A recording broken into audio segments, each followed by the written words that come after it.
Hola y bienvenidos a un nuevo episodio de la serie El Leviatán. Vamos a retomar rápidamente donde lo dejamos en el capítulo anterior, que realmente lo recomiendo. Es un capítulo donde se presenta la aparente contradicción de Ellen White, porque los adventistas tradicionalmente reconocen que Azazel es un símbolo de Satanás, mientras que el mundo cristiano dice que es Cristo. Pero resulta que Elena de White, la profeta adventista, afirma que Cristo también es Azazel. Entonces, ¿es una contradicción? No, en realidad es una ampliación del significado. En resumen, Jesús es Azazel. Él es el chivo expiatorio en el sentido de que él como inocente llevó la culpa. Ahora Jesús hizo la expiación y purificó todos los pecados. En Cristo Dios perdonó al mundo y lo predestinó para salvación, así como el pecado de Adán predestinó al mundo para perdición. Y la Biblia nos dice que es propiciación no solo por nuestros pecados, sino por los de todo el mundo, y no solo con una expiación limitada, sino por todo el mundo. Ahora, por otro lado, Satanás como Azazel se acusa a los adventistas de decir que Satanás va a pagar pecados. Es mentira. Y eso Elena de White lo aclara. Satanás, como Azazel, no va a pagar los pecados de nadie. Solo Cristo podía ser ese tipo de Azazel. Satanás es Azazel en el sentido en el que la culpa de todo finalmente recae sobre él. ¿Por qué? Porque él creó el pecado. Satanás es el autor del pecado. Además de que quiso ser honrado como Cristo, como Dios. Entonces, al querer ese honor, va a recibir el mismo cáliz que Cristo recibió. ¿Por qué? Porque Cristo recibió este cáliz, sufrió todo lo que sufrió y fue honrado. Satanás quiso esa honra, va a pasar por el mismo cáliz. Ahora, los pecados del mundo ya fueron perdonados en Jesús. Si tú no aceptas y te arrepientes, sobre ti van a caer los sufrimientos que Cristo sufrió por ti en vano. Asimismo, Satanás será hecho responsable finalmente de todo el sufrimiento que se le infligió a Cristo al pagar los pecados de los hombres. Esto equivale a depositar sobre él la paga o sufrimiento de los pecados que Cristo pagó, pero realmente Satanás no está pagando nada, solo está haciéndosele responsable de lo que hizo sufrir a Cristo. Porque claro, no es justo que pague un bueno por un malo, y al final Satanás va a pagar el asesinar a Cristo, ojo por ojo, diente por diente, y el tiempo manchado por el pecado, porque es un concepto que se vio en el anterior, todo ese tiempo será depositado sobre Satanás. Ahí va a terminar el espacio y tiempo, van a ser purificados. ¿Por qué? Porque Satanás era el dios de este mundo, el dios de este siglo, el dios de este espacio, el dios de este tiempo. El falso dios Saturno o Cronos que se ha puesto en la posición de Jehová. Va a terminar.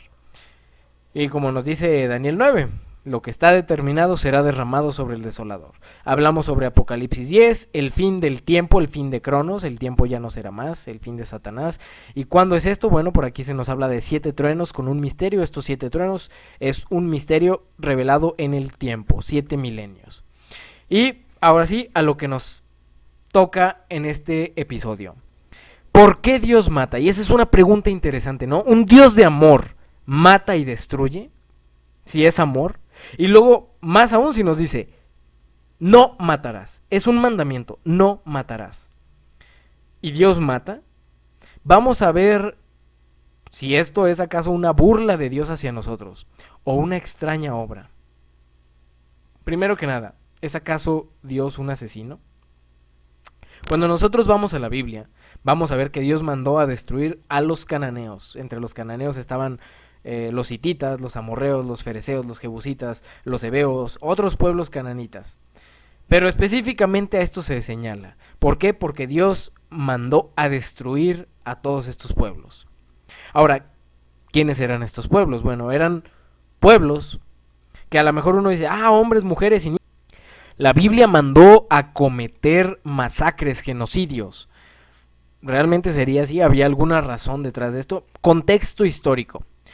Para empezar, los pueblos cananeos especialmente mencionados aquí tenían dioses curiosos. Los dioses cananeos, en general, para ser adorados, requerían de adulterio ritual. ¿Qué significa esto? Bueno, que los dioses, para mantener los ciclos de la vida, de la fertilidad, se les hacían estos rituales, estas ofrendas, donde pues básicamente era una orgía entre todos para que el dios recibiera el poder o se excitara viendo esto. Entonces él mantenía luego las relaciones con las diosas de la fertilidad y así es que continuaban los ciclos.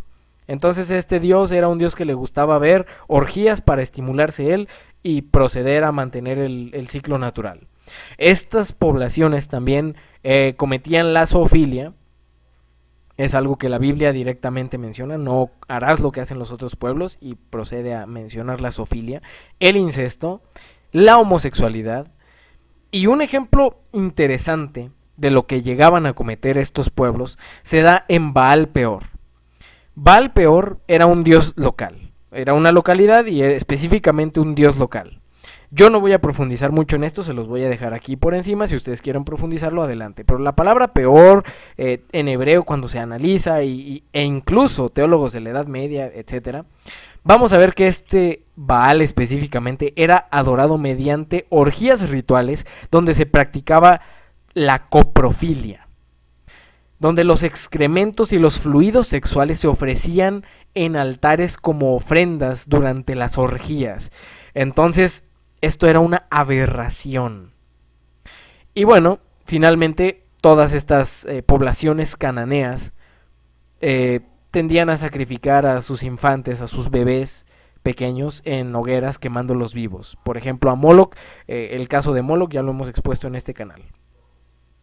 Entonces, con este contexto, de hecho vamos a ver, Anat, según el arqueólogo Wilhelm Albright, yo espero que haya escrito bien el nombre. Se nos dice de la mitología de esta diosa Anat: la sangre era tan espesa que vadeó la superficie y se hundió hasta el cuello. Las cabezas humanas crujían bajo sus pies y las manos cortadas corrían por la superficie como langostas en el aire. En su sensual deleite, nótese, ya viene un deleite sensual, ¿no? Esto nos habla de, pues de placer sexual. Se adornó con un collar de cabezas y se puso las manos sobre la cintura. ¿Un collar de cabezas? Después tenemos otro fragmento donde nos dice: su hígado se hinchó de risa, su corazón se llenó de júbilo. El hígado de Anat estaba lleno de regocijo, estaba satisfecha y se lavó sus manos con sangre humana antes de proceder a otras actividades. Entonces vamos a ver qué misericordiosos y amorosos eran los dioses cananeos. Por ejemplo, la diosa Anat. De hecho, los que ya llevan constancia con esta serie, y si no, hemos mostrado cómo Anat y todas estas diosas en realidad tienen un origen común, y es Semiramis. La Semiramis que fue descendiente de Cam, esta mujer que se convirtió en una diosa igual que su madre y que su abuela, su madre Naama y su abuela Sila. Pero Semiramis era una psicópata. Y cuando vemos estas descripciones de esta diosa, de Anat, vamos a ver qué clase de persona se lava las manos con sangre humana y se deleita en la masacre, con un sensual deleite. Pero no solo esto, sino que ella nos recuerda precisamente a la Coatlicue. Del otro lado del mundo, en América, los aztecas, nos recuerda a la Coatlicue. ¿Quién era la Coatlicue? Esta es Anat, esta es Coatlicue.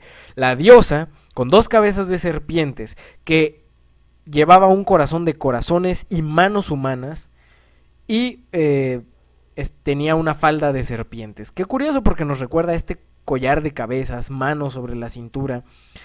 También nos recuerda a la diosa Siete Serpiente, que así se traducía el nombre. También la presentamos en esta serie. Una diosa a la que se adoraba despellejando a una virgen, a una mujer. Entonces, lo que estamos viendo es la calidad de dioses que tenían estas poblaciones. Y es a estos pueblos que adoraban diosas sanguinarias, con rituales de sexo, sangre y estiércol, a quienes Dios mandó a destruir. Ahora, mientras nosotros vemos este contexto, vamos a ver algo que la Biblia nos presenta.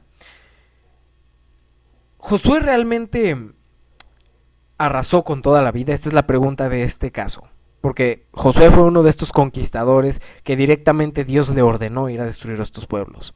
Josué 10:40 dice: hirió Josué toda la región de las montañas del Negev, de los llanos y de las laderas, y todos sus reyes, sin dejar nada. ¿Qué dejó? Nada.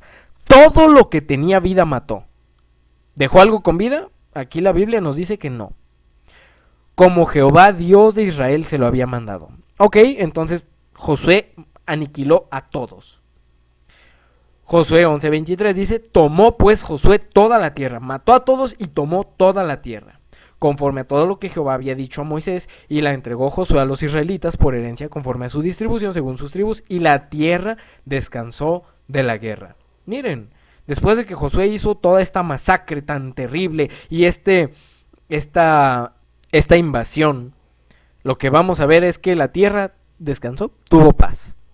Pero 3 doritos después, dice el anuncio, Jueces 1:1. Esto es después de Josué. Aconteció después de la muerte de Josué que los hijos de Israel consultaron a Jehová diciendo, ¿quién de nosotros subirá primero a pelear contra los cananeos? Pero aquí Josué nos decía que mató a todos, no dejó a nadie con vida y tomó toda la tierra. Y aquí resulta que las tierras no son todavía totalmente los israelitas y que Josué no mató a todos los cananeos. ¿Cómo es posible? ¿Acaso Josué nos está mintiendo? ¿Cómo que destruyó todo lo que respira? Bueno, al leer detenidamente, vamos a notar, de hecho, que los cananeos siguieron conviviendo con los israelitas por mucho tiempo. Y por mucho tiempo hablamos de siglos. Y que no toda la tierra estaba conquistada. Entonces Josué mintió. Josué 13:1. Siendo Josué ya viejo, entrado en años, Jehová le dijo, tú ya eres viejo, de edad avanzada, y queda aún mucha tierra por poseer. Entonces Josué dijo que conquistó, que tomó toda la tierra, pero aquí Dios le dice a Josué, todavía falta tierra. Entonces, ¿acaso está mintiendo Josué? Claramente nos dice que no, porque Dios mismo le dice a Josué, aún falta tierra. Lo que hay que entender es que Josué estaba hablando en algo que se llama lenguaje hiperbólico, es como un lenguaje exagerado. ¿Está fallando la Biblia por esto? No, de hecho esto es algo cultural, era algo común en esa época. La equivalencia, el ejemplo que podríamos dar actualmente es que, por ejemplo, dicen, destrozamos al equipo, cuando jugamos un partido los destrozamos. Cuando tu equipo de fútbol o de tu deporte dice, los destruimos, los acabamos, los aniquilamos. Está hablando figurativamente, no está hablando literalmente. Es una forma propia del lenguaje, tal vez de la región o de nuestro contexto temporal. En ese momento, este era el contexto. Porque cuando dice que aniquiló a todos y que tomó toda la tierra, la realidad es que no pasó así. Pero esa es la forma. Y de hecho vamos a ver ejemplos, por ejemplo, registros de Tutmosis III jactándose de que el ejército mitani fue totalmente destruido. Y resulta que los mitanis siguieron luchando contra Egipto otros 200 años. Ramsés II, donde se jacta de matar a todo el ejército y los jefes de los países, cosa que el ejército sirio, cosa que literalmente no fue así. El rey Mesha de Moab se jactaba de que el reino del norte de Israel estaba totalmente perdido y para siempre. Y bueno, resulta que los asirios lo conquistaron todavía varios años después. Entonces, cuando se jactan de que era totalmente y de que aniquilaron a todos, pues no era literalmente. Sennacherib, a los guerreros los derribé con la espada y no sobrevivió ni uno. Está hablando de una ciudad en Mesopotamia y la realidad es que todavía siguieron existiendo algunos de estos, ¿no? Entonces lo que estamos viendo es el lenguaje hiperbólico. Cuando la Biblia nos dice mata a todos, no precisamente se está refiriendo en un absoluto a todos. Por ejemplo, 1 Samuel 15:3. Ve pues y hiere a Amalec y destruye todo lo que tiene, y no te apiades de él. Mata a hombres, mujeres, niños y aun los de pecho, vacas, ovejas, camellos y asnos. Ahora, este es un ejemplo muy interesante de los que se da de, Dios, el cruel asesino de niños. Vamos a ver que Saúl aniquiló a todos excepto a Agag y su ganado, y eso fue desobediencia a Dios. Y de ahí decimos, mira, qué horrible, ¿no? Cuando Saúl no mató a todos, o sea, mató a las mujeres, a los niños, pero dejó a una persona y a su ganado, como que comprobamos, ¿no? Llegamos a la conclusión de que esto era totalmente literal. Por una parte, digamos que sí, pero, por otra parte, vamos a ver que cuando los dijo mátalos a todos y que solo quedaba Agag y su ganado, Luego, 3 doritos después, en Samuel 27:8, y subía David con sus hombres y hacían incursiones contra los jesuritas, los jezritas y los amalecitas, porque estos habitaban de largo tiempo la tierra, desde que, como quien va a Ashur hasta la tierra de Egipto. Entonces, ¿qué no Saúl había aniquilado a todos excepto a Agag y su ganado? Pero aquí dice que ya tenían de largo tiempo habitando la tierra y seguían vivos cuando David hacía incursiones contra estas personas. 250 años después, en Primera de Crónicas dice, y estos que han sido escritos por sus nombres vinieron en días de Ezequías, rey de Judá, y desbarataron sus tiendas y sus cabañas que allí hallaron, y los destruyeron hasta hoy, y habitaron allí en lugar de ellos, por cuanto había allí pastos para sus ganados. Aquí nos dice quiénes fueron, y destruyeron a los que habían quedado de Amalec, y habitaron allí hasta hoy. O sea, en tiempos de Ezequías, 250 años después, vamos a ver que cuando Dios dijo mátalos a todos, y solo perdonaron a un señor y su ganado, resulta que no, aún había amalecitas vivos. Entonces los pueblos aniquilados no estaban tan aniquilados. Cuando nosotros analizamos estos, entre comillas, genocidios del dios asesino, nos vamos a dar cuenta de que se le acusa falsamente por gente que ignora la Biblia. De hecho, ignora también la historia, y cuando acusan, hablan principalmente desde el resentimiento. Porque claramente aquí vemos que los pueblos que destruyó Dios, que aniquiló totalmente, aparecen capítulos después y siglos después. ¿Por qué? Entonces la Biblia no es literal. Recordemos, sí y no. Hay que saber leerla. Está hablando en lenguaje hiperbólico. Y vamos a ver un poco de los casos específicos. Pero antes de eso hay que aclarar cuál es la paz de Dios, porque dicen, Dios es un Dios, si Dios es amor, no debería de poder matar. Vamos a entender la paz de Dios porque vimos que la tierra tuvo paz en tiempo de Josué. Y dicen, el Dios del Antiguo Testamento es malo y el Dios del Nuevo ya es más buena onda. Es el mismo, Dios no cambia, y eso mismo dice en el Nuevo y en el Viejo Testamento. Cristo dice, la paz os dejo, mi paz os doy, y no se las doy como el mundo la da. No se turbe su corazón ni tenga miedo. Entonces hay dos paz, la de Dios y la del mundo. Porque un niño nos es nacido, hijo nos es dado, y el principado será sobre su hombro, y se le llamará su nombre admirable, consejero, Dios fuerte, Padre eterno, príncipe de paz. El Dios del Nuevo Testamento es Padre eterno, también es Dios del Antiguo Testamento. Ya hablamos de la Trinidad. Constante, el mismo carácter, y es príncipe de paz en el Viejo y en el Nuevo Testamento. La paz del mundo, ¿cómo es? 1 Tesalonicenses, cuando les digan paz y seguridad, entonces vendrá sobre ellos destrucción repentina, como los dolores a la mujer encinta, y no escaparán. Entonces la paz del mundo es algo pasajero, sin fundamento. Y de hecho Isaías 48:22 dice, no hay paz para los malos, dice Jehová. Entonces vamos a ver que la paz de Dios es paz para los que están con Él. Para los que no están con Él van a buscar la paz del mundo. Y esa paz, dice Dios, dice Jehová, dice Cristo. No hay paz para los malvados. La paz no es un don para todos. ¿Cuál es el carácter de Dios? ¿Es un Dios cruel? ¿Un Dios que quiere matar a hombres, mujeres y niños? Ezequiel 33:11. Diles, vivo yo, dice Jehová el Señor, que no quiero la muerte del impío, sino que se vuelva el impío de su camino y que viva. Vuélvanse de sus malos caminos. ¿Por qué van a morir, oh casa de Israel? ¿Quiere Dios que se muera el malo? No. ¿Dios quiere que se mueran hombres, mujeres y niños en una masacre? No. Ahora, Isaías 45:7 es un versículo interesante. Dice que Él es Dios, que formo y creo las tinieblas, que hago la paz. Dios es el que crea la paz, pero dice, creo la adversidad. Otros versículos traducen como yo creo el mal. Realmente Dios no crea el mal. Esta palabra en hebreo, la mejor forma de traducirla es como adversidad. Dios crea la adversidad. Entonces Dios te pone en situaciones de adversidad. Esto ya lo hemos hablado a lo largo de esta serie. Dios como tal permite la adversidad. Yo soy Jehová, el que hago todo esto. Permite esta adversidad, te pone en situaciones para que tú puedas mejorar. Pero no es como que te ponga en una situación de mal porque te odia. Cuando nosotros pensamos y lo habíamos hablado, ¿no? Dios ama a los que castiga. Y si te castiga es porque te ama más. Entonces cuando vemos el tipo de mal o de castigo, de adversidad que Dios pone, es una adversidad que produce un fruto positivo en ti, que te hace crecer. Lo que hace Satanás es destruir. Amós 3:6. Se tocará la trompeta en la ciudad, y no se alborotará el pueblo. ¿Habrá algún mal en la ciudad, el cual Jehová no haya hecho? Jehová hace el mal. Vamos a ver que para la mentalidad hebrea, o sea, como cristianos nosotros entendemos que el mal no procede de Dios.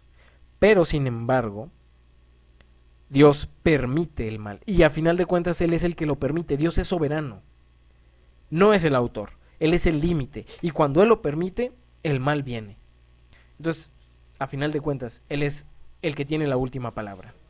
Y no teman a los que matan el cuerpo, mas el alma no pueden matar. Teman más bien a aquel que puede destruir el alma y el cuerpo en el infierno. ¿No se venden 2 pajarillos por 1 cuarto? Con todo, ni uno de ellos cae a tierra sin vuestro Padre. Dios tiene la última palabra, bien o mal. Cuando nosotros vamos a la palabra shalom, en la concordancia Strong en hebreo, vamos a ver que es la palabra para paz. Pero ¿qué significa esta palabra? Seguro, Dios da seguridad, la paz de Dios es seguridad. Bien, feliz, amistoso, bienestar, salud, prosperidad, paz. Amigo, bien, bueno, completo, dichoso, pacíficamente, pacífico, pasto, delicado, paz, propicio, prosperidad, salvo, victorioso. Shalom también está relacionado a la raíz shalom, que es ser, estar seguro, reciprocar. Esto es interesante. Reciprocar es dar como recibes. Pero shalom también significa acabar, castigar, completo, concertar, consumir, cumplir, dar el pago, devolver, escoger, hacer enmiendas, ofrecer, pacífico, pagar el daño, hacer paz, próspero, quemar, recompensar, resarcir, restitución, restituir, retribución, retribuir, terminar, tributar, vengar y volver. ¿Qué es lo que estamos aquí viendo? Que la paz de Dios involucra justicia. La paz no puede existir sin que haya justicia. Y bueno, curiosamente la palabra paz, shalom, shalam, empieza con la letra Shin y es una palabra muy interesante porque está relacionada íntimamente al carácter de Dios, tanto la palabra como la letra. Prácticamente son equivalentes. Y curiosamente la letra Shin, cuando uno estudia el hebreo, nos muestra que los mismos hebreos entienden que esta letra nos habla del carácter de Dios y de su naturaleza en 3 partes, que son 3 personas. Tiene la letra Shin en hebreo, en gematría, un valor de 300. Entonces, bueno, como un dato interesante. Ahora nos queda una pregunta. Ya vimos que la paz se construye con una retribución. ¿Dios puede matar? Porque Él dijo que no matarás. Ese es el mandamiento. ¿Dios puede matar? Bueno, vamos a analizar Deuteronomio 32, pero en el siguiente capítulo.